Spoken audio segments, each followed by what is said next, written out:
Bonsoir et bienvenue à ce nouvel épisode de Première Ligne où on vous emmène découvrir les organismes qui viennent directement en aide à la population des Basses-Laurentides. Je m'appelle Héloïse Lagacé et je suis votre animatrice. Ce soir à l'émission, nous faisons état de la situation de l'insécurité alimentaire dans la région et allons à la rencontre de celles et ceux qui œuvrent à renverser cette tendance. Bonne émission.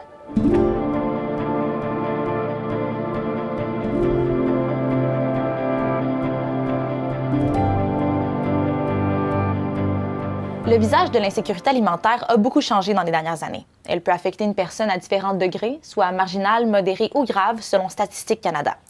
Les données de 2023 de l'enquête canadienne sur le revenu révèlent que près d'une personne sur 5 se trouve en situation d'insécurité alimentaire au Québec.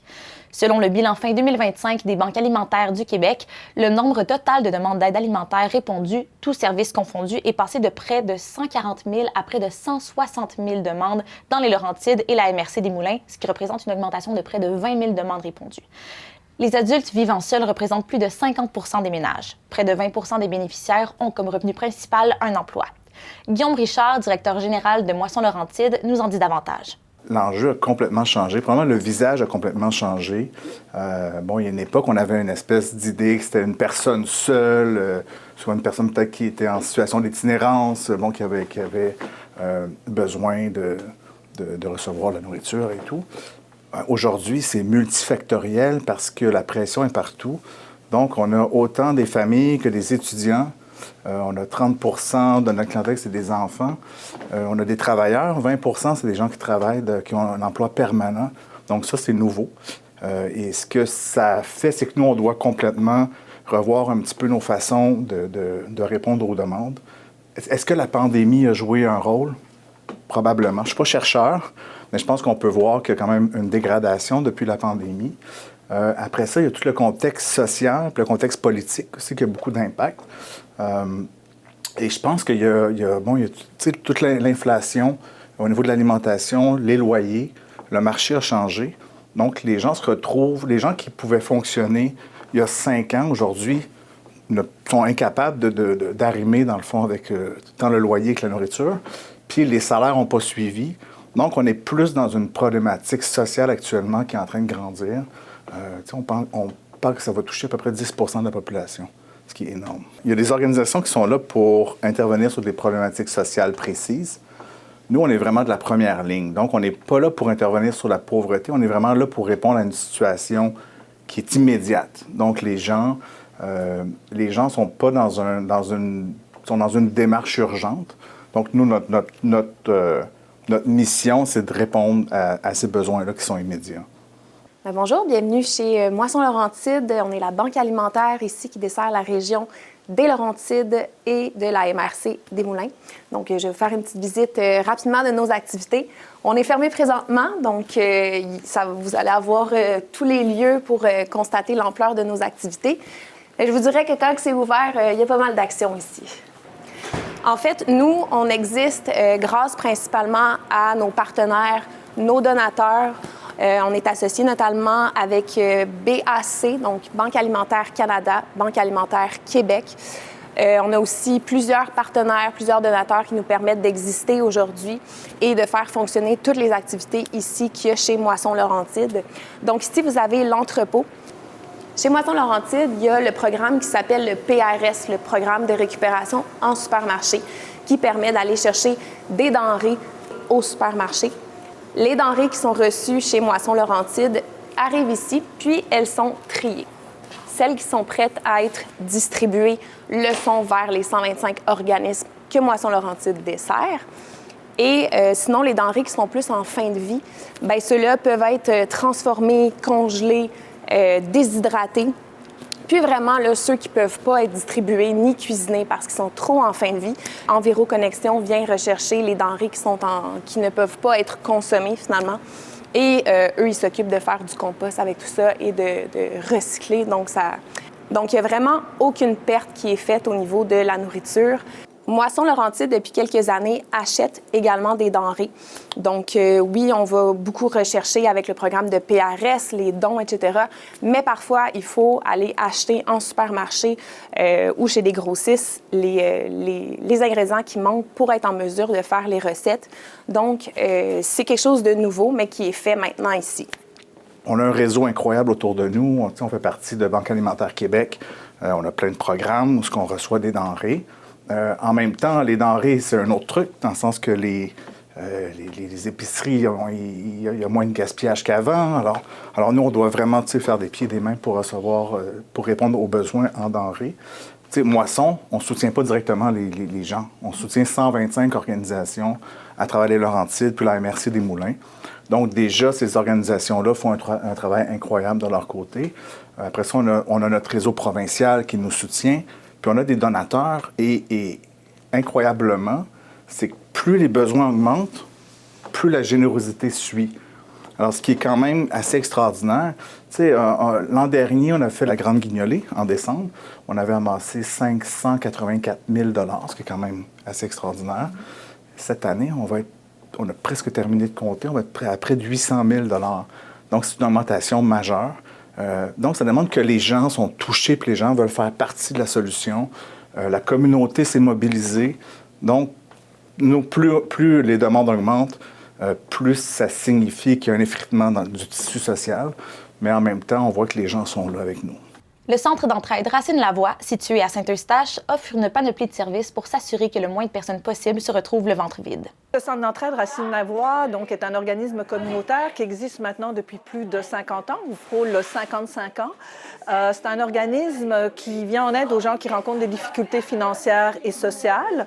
Donc, c'est sûr qu'un de nos gros volets, c'est l'insécurité alimentaire, parce qu'on sait que quand les gens ont tout payé, c'est leur loyer, l'électricité, tout, bien souvent, on oublie la nourriture. On ne l'oublie pas, mais il ne reste rien pour la nourriture. C'est ce dans quoi on coupe le plus pour être capable de tout payer. Donc nous, c'est sûr qu'on a un gros volet d'aide pour pallier cette insécurité alimentaire, dont des ateliers de cuisine collective, des ateliers de boîte à lunch, qui est comme une cuisine collective, mais vraiment spécialisée pour les parents qui ont des enfants qui vont à l'école. Donc, ils font leur lunch, les 5 lunchs pour le dîner du midi.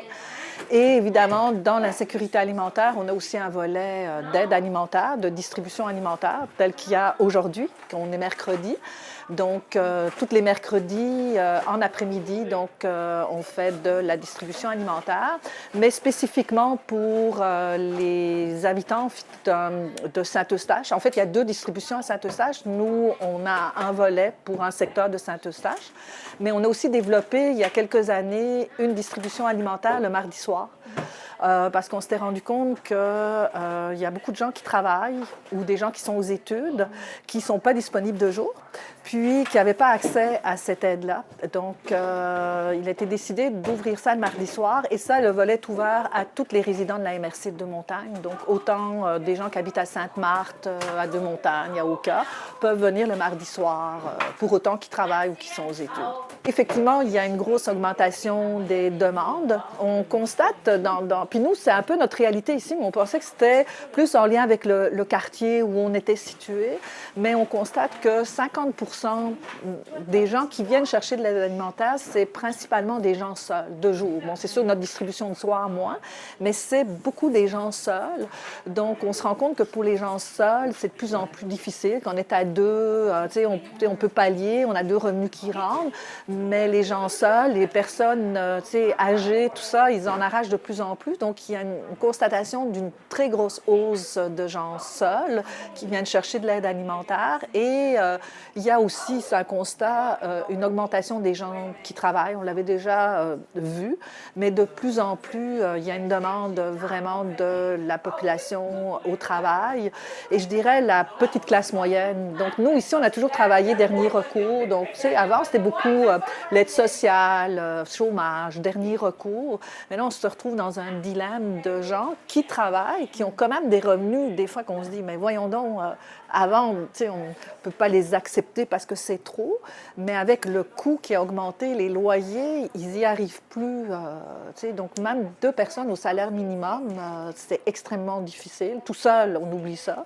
Nous-mêmes, on travaille dans le communautaire et on est des travailleurs, des fois, pauvres. Puis, il y a plusieurs organismes qui le disent, leurs propres employés doivent bénéficier même de l'aide alimentaire, et c'est une réalité de plus en plus flagrante, là. La vie n'est pas facile, je suis monoparentale. Fait que oui, genre...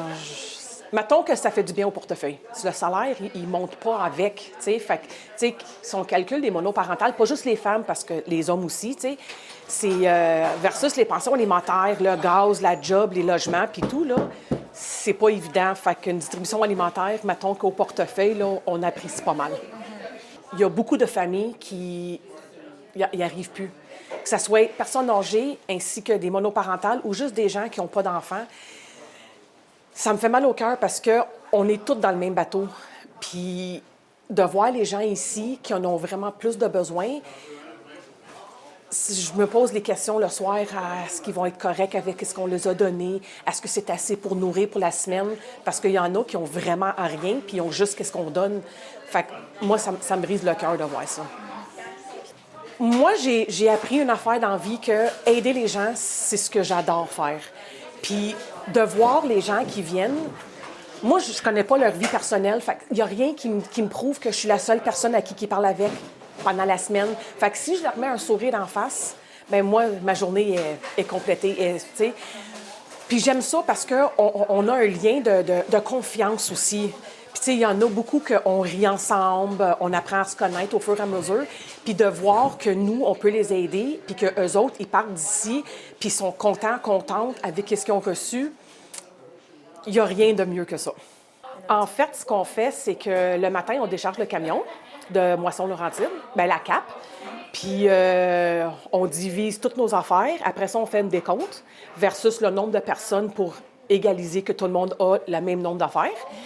Après ça, une semaine à l'autre, ça varie pour la livraison. Les gens qui sont pas, surtout les personnes âgées qui sont pas capables de se déplacer.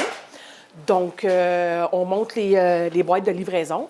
Puis après ça, on a nos bénévoles des alentours de 1 heure. Ils partent avec, puis ils vont distribuer à justement ceux qui sont malheureusement pas capables de se déplacer. Nous, notre distribution alimentaire, les gens pensent que c'est simple, mais c'est une machine, l'aide alimentaire et la distribution alimentaire. Nous, ici, oui, on a de l'aide alimentaire, on a une distribution, mais tous les aliments qu'on a ici viennent directement. En fait, ils viennent de Moisson-Laurentide, donc qui, eux, leur mandat, c'est de récolter, d'avoir de l'argent, puis d'aller chercher plein de fournisseurs. Puis eux, ils redistribuent à l'ensemble des organismes des Laurentides qui font de la distribution alimentaire. Ici, sur le territoire, on a un intermédiaire qui est le CAP, qui est le Comité d'aide alimentaire des Patriotes, qui, eux, ont un camion, puis ça facilite la vie, qui permet, lui, d'aller chercher pour toutes les distributions du territoire ici. Ça évite que nous, chaque organisme... Mais c'est sûr qu'on est tributaire de qu'est-ce qu'ils ont comme aliments, tu sais, le CAP aussi pallie un peu. Donc, c'est sûr que des fois, on n'a pas grand-chose, des fois, c'est difficile, des fois, on essaye de pallier, on a des petits ateliers de transformation alimentaire. Donc, quand il y a des surplus, ça paraît fou, mais quand on a une tonne de bananes, les gens, à un moment donné, on ne veut plus de bananes, mais nous, on essaye de tout retransformer pour pouvoir redistribuer. Mais ça reste que, tu sais, on fait le maximum, puis on est de plus en plus inquiet parce qu'à un moment donné, on a une capacité limitée, puis on ne se cachera pas, tu sais, puis on en parle moins dans les médias, mais ça va peut-être s'en venir, mais les organismes communautaires sont sous-financés. Donc, on nous demande de faire des choses, d'être le filet social, mais en même temps, on n'a pas les ressources, on n'a pas les moyens. Donc, on n'a pas de rehaussement. Tu sais, nous, on a du financement quand même par le ministère, une partie. Mais là, il faut aller voir des fondations, il faut combler par des fondations, ils ont des critères. Donc, tu sais, il faut rentrer dans un critère bien précis. Tu sais, donc, c'est extrêmement difficile. Puis, pour faire rouler nos bénévoles et notre organisme, bien, il faut quand même des employés. Tu sais, on a quand même plus d'une 50aine de bénévoles pour faire beaucoup de choses, mais tu sais, ça reste des ressources humaines, des bénévoles. Tu sais, il faut des employés, donc tu sais, c'est ça. Donc, on fait notre possible, on fait preuve de créativité, mais j'avoue, là, puis c'est notre organisme, mais les autres, mais tu sais, à un moment donné, la créativité, ça a ses limites, là, tu sais. C'est multiproblématique. Il y a toutes sortes de raisons qui font qu'on va arriver, qu'on va frapper à la porte d'une banque alimentaire. Ça peut être un divorce, mais ça peut être une perte d'emploi. Ça peut être une précarité. Il n'y a pas longtemps, ici, on a annoncé 300 mises à pied dans une des usines de Sainte-Thérèse. Donc, tous ces gens-là, c'est des familles qui vont se retrouver dans une précarité qui n'était pas là il y a juste quelques mois. Donc, quand je dis multifactoriel, c'est toutes sortes de choses, mais c'est surtout, tu sais, après, le prix des denrées, le prix de l'épicerie, ça, on ne le contrôle pas. Le prix des loyers, tu sais, vous avez un loyer à 800 $, on rénove, on va essayer de vous retrouver un loyer à 800 $ aujourd'hui, c'est impossible. Alors, si vous arriviez juste avec ce budget-là, avec toute l'augmentation du marché immobilier, puis tout ça, puis la pénurie de logements, bien, vous allez vous retrouver dans une situation où vous allez devoir choisir, faire des choix. Et ça, c'est quand même assez nouveau comme phénomène. On peut tous être touchés. Tu sais, c'est des situations, des fois aussi, on pense à des villes qui sont aussi, il y a des villes qui sont beaucoup mieux nanties, mais tu sais, l'augmentation des hypothèques, les gens renouvelaient des hypothèques passer de 2 à 4, 5, 6 % pour des gens, c'était impossible à soutenir. Fait que ces gens-là aussi se retrouvent dans une précarité, donc qui n'étaient pas habitués, qui avaient peut-être un bon niveau de vie, mais qui ne sont plus capables de soutenir aujourd'hui. Donc, ça touche tellement de gens. L'an dernier, c'est 159 153 demandes qu'on a reçues, ce qui est énorme. Par mois, des individus, des gens uniques, c'est 30 524 personnes qui ont été aidées par mois, de façon mensuelle. Sur ce chiffre-là, 30 % c'est des enfants. Alors, après ça, la moitié, c'est des gens seuls. Ensuite, c'est des étudiants. Est-ce que c'est normal qu'un étudiant doive se dire « Est-ce que je mange ou j'étudie? » Est-ce qu'on doit penser à... Tu sais, ces gens-là représentent le futur de notre société, puis ils sont dans une problématique où ils ne sont pas capables de se nourrir. Je veux dire, comme société, on a beaucoup de re-questionnements à faire par rapport à ça. Puis si on prend juste l'exemple des Basses-Laurentides, ben, pour les Basses-Laurentides, nous, on soutient 64 organisations des Basses-Laurentides, puis ça représente 17 614 personnes uniques qui sont soutenues par Moisson-Laurentides à travers les organisations qu'on soutient. Moi, j'ai été formé pour gérer de la croissance. Moi, j'ai étudié en entrepreneuriat. Mais ici, je devrais gérer de la décroissance. C'est ça notre souhait. C'est qu'on gère une décroissance un jour. Mais actuellement, c'est vraiment pas le cas.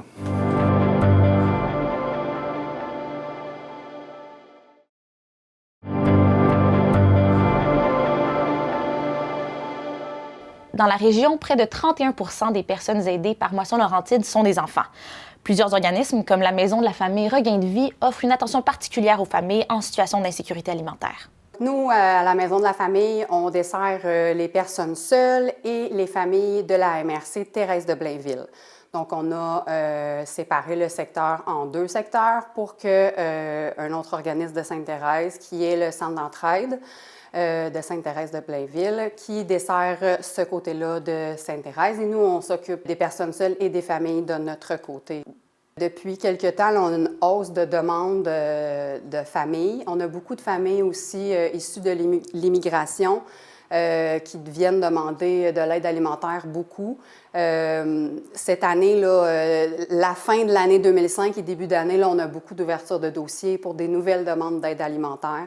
Les gens nous le disent qu'ils ont besoin vraiment d'aide, qui n'ont pas beaucoup de sous, qui n'arrivent pas. Il y en a qui ont des emplois. On a des membres, nos bénéficiaires, qui ont les 2 des emplois, mais qui n'y arrivent pas avec toutes les dépenses qu'on a dans la vie, les frais. S'il y en a qui ont des familles avec les enfants à l'école, les frais scolaires, c'est énorme et tout. Donc, on a de plus en plus de demandes là, pour les familles. Là. Certaines personnes qui ont un petit chèque puis qui vivent en logement, ils s'endettent. Fait que la banque alimentaire, ça vient nous sauver littéralement. Là. Ça aide à ce qu'on ne gruge pas trop notre portefeuille, mettons. Parce que, il y a le coût de la nourriture, mais il y a tellement d'autres trucs qu'on a besoin dans la vie qu'on ne peut pas aller chercher de l'aide pour tout. Alors que si on peut pour la nourriture, bien, sans eux, je ne sais pas qu'est-ce qu'on ferait. C'est vraiment gratifiant de voir tout ce qu'on peut amener à des gens avec un simple panier. Pour nous, c'est sûr qu'on voit la capacité du panier. On voit combien ça vaut, ce panier-là. Mais il y en a tellement qui viennent dans la journée, des fois que ça va vite, puis on oublie, mais c'est juste voir le sourire des gens ici.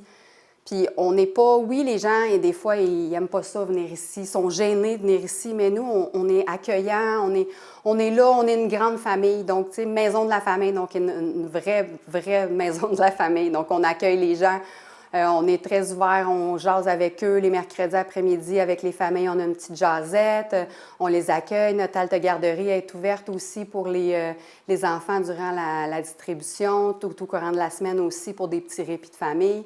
Donc, c'est juste voir le bonheur des gens qu'on amène tout ça. On voit souvent les enfants aussi avec les familles arrivées. Il y a énormément de familles nombreuses aussi de nos jours. 6, 7 enfants, c'est pas surprenant d'en voir.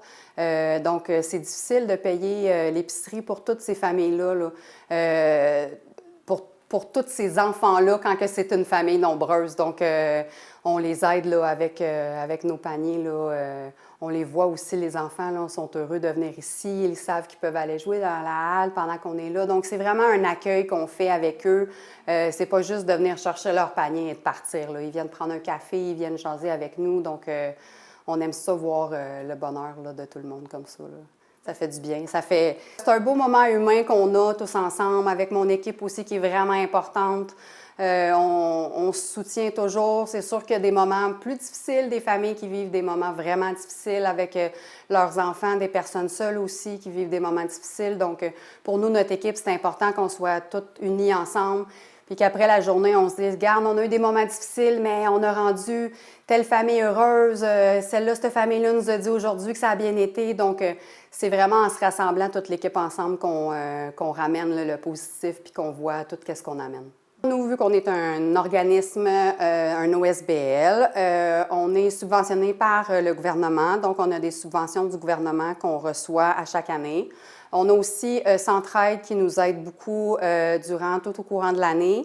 On a Moisson Laurentide qui nous donne, dans le fond, à chaque semaine nos denrées. Il nous amène notre livraison de denrées à chaque mardi. On reçoit aussi beaucoup de denrées de différents commerces de la région.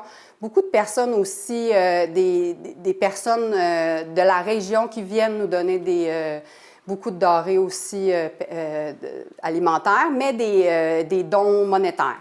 On a beaucoup de commerces aussi qui nous offrent des dons tout au courant de l'année. Là, on a de beaux partenaires et de bons partenaires tout au courant de l'année pour nous aider là-dedans. On parle que c'est une problématique sociale. Donc, dans notre réseau actuel, il y a beaucoup de gens qui se retrouvent dans notre réseau parce qu'il y a un manque de soutien à d'autres niveaux. Donc, tu sais, le milieu communautaire est quand même sous-financé. C'est pas la faute, c'est comme ça que notre système est fait. Mais si on finance pas bien, puis on soutient pas bien les organisations qui travaillent en santé mentale, au niveau des personnes âgées, au niveau de l'isolement des gens, au niveau peu importe. Si on ne soutient pas ces organisations-là pour qu'ils puissent vraiment intervenir puis faire en sorte que les gens puissent sortir de plusieurs de situations difficiles, bien, nous, on va toujours continuer d'augmenter s'il n'y a pas ça. Et je pense que la solution est vraiment de travailler à la prévention, de travailler au niveau de l'intervention auprès des gens qui vivent les difficultés, parce que nous, on est tu sais, moi je dis, on est comme un plaster. Tu sais, nous, actuellement, là, ce qu'on fait, c'est que si on n'est pas là, il y a des enfants qui ne pourront pas manger demain. Mais ça ne règle pas la pauvreté. Ça règle rien. Nous, on est vraiment là pour répondre. Alors, on est essentiel, c'est sûr qu'on est essentiel. Puis c'est sûr qu'il y a des gens qui vont toujours venir dans les banques alimentaires pour diverses raisons, mais en même temps, je pense qu'il faut vraiment que je parlais du tissu social, mais que le tissu social soit mieux financé, soit mieux soutenu pour qu'on puisse vraiment intervenir directement sur les problématiques puis vraiment aider les gens à s'en sortir. Comme l'a expliqué Guillaume Richard, l'augmentation de l'insécurité alimentaire représente un résultat de plusieurs autres enjeux, comme la hausse du coût de la vie, la crise du logement et le coût croissant du panier d'épicerie. Ces organismes permettent donc seulement d'assouvir un besoin primaire à court terme. Moisson Laurentide, on joue un rôle essentiel, puis j'en suis convaincu, j'y crois. Les organisations qu'on soutient jouent tous un rôle essentiel, mais nous, on devrait demeurer le dernier filet social. C'est comme je vous en parlais, il faut vraiment qu'on demeure ça et non une solution durable pour les milliers de personnes qu'on soutient à travers notre réseau. Merci d'avoir été des nôtres. On se retrouve le 24 février prochain, 19h30, pour discuter avec les organismes qui soutiennent les victimes d'une dure réalité, la violence conjugale. Bonne soirée.